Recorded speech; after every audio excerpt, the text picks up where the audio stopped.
मेरे प्यारे बच्चों, मैं 12 अयोध्या सिंह उपाध्याय हरिऔध जी का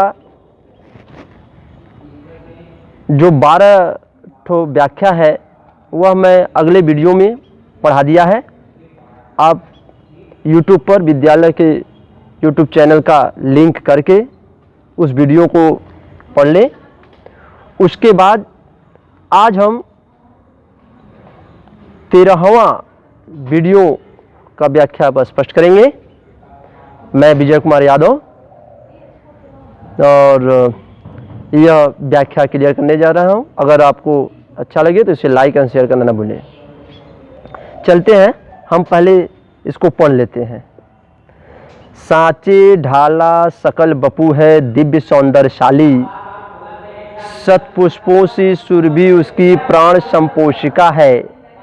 दोनों कंधे वृषभ वर्षे हैं बड़े ही सजीले, लंबी बाहें कलब करसी शक्ति की पेटिका हैं। राजाओं सा सिर पर लसा दिव्य अपिड़ होगा, शोभा होगी उभय श्रुति में स्वर्ण के कुंडलों की।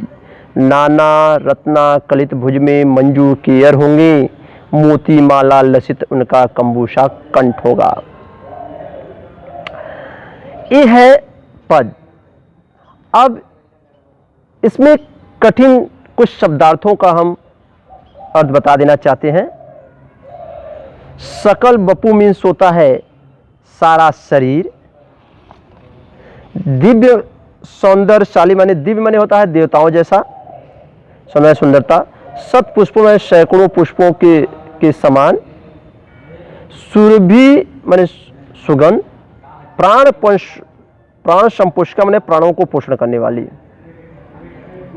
दोनों कंधे वृषभ वर्ष माने सुंदर श्रेष्ठ शाणों के समान, बड़े ही सजीले। लंबी बाहें कलब करसी, कलब माने हाथी के सूंड के समान। शक्ति अपार शक्ति की भंडार है। राजाओं सा सिर पर लसा दिव्य अपिड़ होगा, देवताओं के समान एक दिव्य क्या होगा, एक अपिड़ माने मुकुट होगा। उभय श्रुति माने दोनों कानों में, स्वर्ण के कुंडलों में सोने के कुंडलों की। नाना रत्न कलित माने अनेक प्रकार के रत्नों से जड़ित भुजाओं में बाजू बंद होंगे। मोती माला लसित, मोतियों के से जड़ित का माला उनके कंबूषा कंठ शंख के समान गर्दन में होंगे। आइए, ये तो कठिन शब्द हुए, अब इसका हम आपको व्याख्या बता देते हैं। देखिए, इसकी व्याख्या होगी,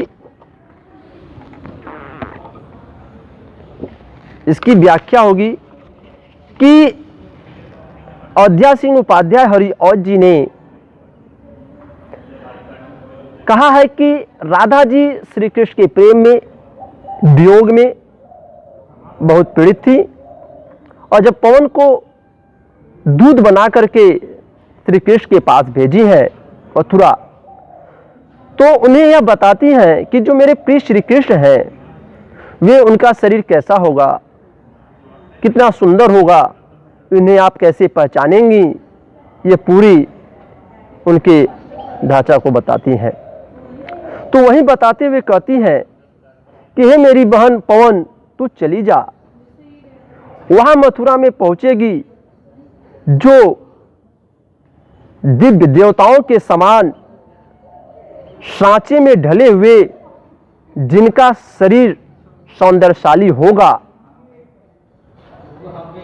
सत पुष्पों से सुरभि, जिनके प्राणों को पोषण करने वाली सैकड़ों पुष्पों की सुगंध उनके शरीर से निकल रही होगी। उनके दोनों कंधे श्रेष्ठ बैलों के समान हिष्ट पुष्ट बड़े ही सजीले और सुंदर होंगे। उनकी दोनों भुजाएं जो होंगी हाथी के सूंड के समान अपार शक्ति की पेटी होंगी। अगला है, राजाओं सा सिर पर लसा दिव्य पीड़ होगा। राजाओं सा सिर पर लसा दिव्य पीड़ होगा। राजाओं के समान उनके सिर पर जो होगा एक दिव्य, देवताओं के समान एक मुकुट होगा।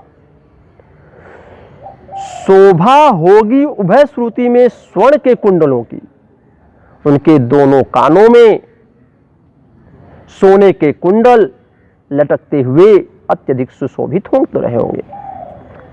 नाना रत्नाकलित भुज में मंजू के यर होंगे, अनेक रत्नों से जड़ित उनकी दोनों भुजाओं में बाजूबंद अत्यधिक ही सुशोभित हो रहे होंगे। मोती माला लसित उनका कंबूसा कंठ होगा। हे मेरी बहन, मोतियों से जड़ित उनके शंख के समान साष्टव शरीर वाले कंठ में मोतियों का माला पहने हुए अत्यधिक वे सुशोभित हो रहे होंगे। इसमें सतपुष्पों से सुरभि में उपमालंकार होगी। प्राण यहां है, देखिए विषभ वर्ष में भी उपमालंकार होगी। कलभ करसी में भी उपमालंकार होगा। राजाओं सा सिर, सिर पर लसा दिव्य पेड़ होगा, इसमें भी उपमा। अर्थात कहने का मतलब कि इस अक्सर करके इन सब पदों में उपमालंकार का ही छठा दर्शनी दिखाई दे रहा है। इसमें रस होगा, श्रृंगार रस, जो कि वियोग श्रृंगार रस, जिसे विप्रल श्रृंगार रस भी कहते हैं। गे पद है, ब्रज भाषा है। आइए एक पद और देखते हैं। तेरे में है न यह गुण जो तू व्यथा सुना, व्यापारों को प्रखरमति और युक्तियों से चलाना, बैठे जो हो निज सदन में मेघ सी कांति वाले, तो चित्रों को इस भवन के ध्यान से देख जाना। हे मेरी बहन, तेरे में है न यह गुण जो तू व्यथा सुनाए। तेरे में यह गुण नहीं है, तुम्हारे पास यह मुख नहीं है कि जो सारी मेरे दुख की व्यथाएं हैं तू मेरे प्रिय श्री कृष्ण से जाकर के सब सुना सके। इसलिए व्यापारों को प्रखरमति, व्यापारियों के समान तीव्र बुद्धि को चलाते हुए, तमाम प्रकार की युक्तियों को लगाते हुए उनके पास चली जाना, और बैठे जो हो निज सदन में, सदन माने घर में हो, मेघ सी कांति वाले, जैसे बैठे जो हो निज सदन में, जो अपने घर में बादलों के समान चमक वाले शरीर श्री कृष्ण बैठे हो, तो उनके पास तू चली जा। हे मेरी बहन, उनके पास तू चली जा, और जाने के बाद तो चित्रों को इस भवन में ध्यान दे। तो उनके घर में, उनके दीवालों पर चारों तरफ अपनी नजरों को घुमाना, और उनके दीवालों पर लटके हुए जितने भी चित्र होंगे उनको ध्यान, तो चित्रों को इस भवन में ध्यान से देख जाना। तो उनके भवन में जितने भी चित्र लटके होंगे उनको बड़ी ध्यान से देखना। ध्यान से देखने के बाद अगला पद में इसकी व्याख्या होगी।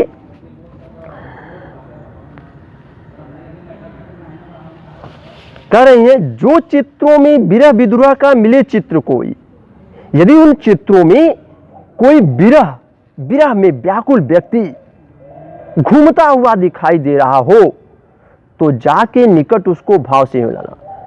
तो उस चित्र के पास तू चली जाना, उसको ऐसे हिला देना कि जैसे कि सारे चित्र एक शांत वातावरण में स्थिर है, लेकिन एकाएक एक चित्र हिल जाए तो उसकी तरफ लोगों का निगाह चला जाता है। उसी तरह हे मेरी बहन, उसके निकट जाके ऐसे तुम उस चित्र को हिला देना कि प्यारे हो के चकित जिसको चित्र की ओर देखे, कि हमारे प्रिय श्री कृष्ण आश्चर्यचकित में पड़ करके उस चित्र की ओर देखते रहें।